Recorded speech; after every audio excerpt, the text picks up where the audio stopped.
आव्हाड आणि पडळकरांमध्ये झालेल्या शाब्दिक बाचाबाचीनंतर दोघांचेही कार्यकर्ते गुरुवारी थेट विधान भवनाच्या लॉबीतच एकमेकांना भिडले।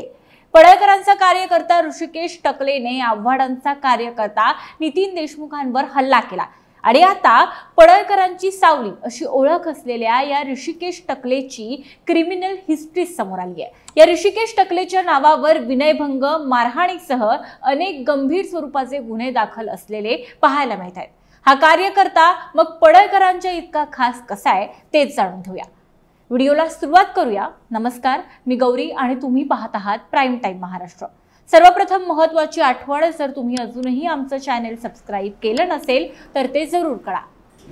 पडळकरांचा कार्यकर्ता ऋषिकेश टकलेने आव्हाडांच्या नितीन देशमुखांवर विधान भवन लॉबीतच गुरुवारी हल्ला केला। हा ऋषिकेश टकले साधारणतः गेल्या 3 ते 4 वर्षांपासून मतदारसंघ, सभा संमेलन, कोणतेही कार्यक्रम आणि अगदी विधिमंडळाच्या अधिवेशनांमध्ये सुद्धा पडळकरांसोबत अगदी सावलीसारखा फिरताना दिसतो।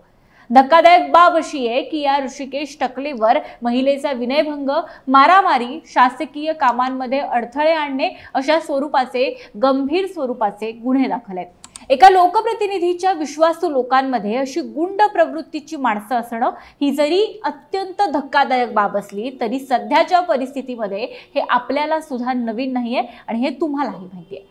परंतु ही गुंड प्रवृत्तीची माणसं जेव्हा महाराष्ट्र विधान भवनासारख्या राज्याच्या एका लोकशाही इतिहासाची साक्षीदार असलेल्या पवित्र वास्तूमध्ये येतात आणि आपली गुंडागिरी कायमच ठेवण्याची हिंमत ठेवतात, तेव्हा त्यांच्यात हे बळ नेमकं कुणाच्या मेहरबानीनं येतं असा प्रश्न उपस्थित झाल्याशिवाय राहत नाहीये। या संपूर्ण वादाविषयी आणि आव्हाड आणि पडळकरांच्या एकंदरच यातल्या भूमिकेविषयी तुम्हाला नेमकं काय वाटतं आम्हाला नक्की कळवा।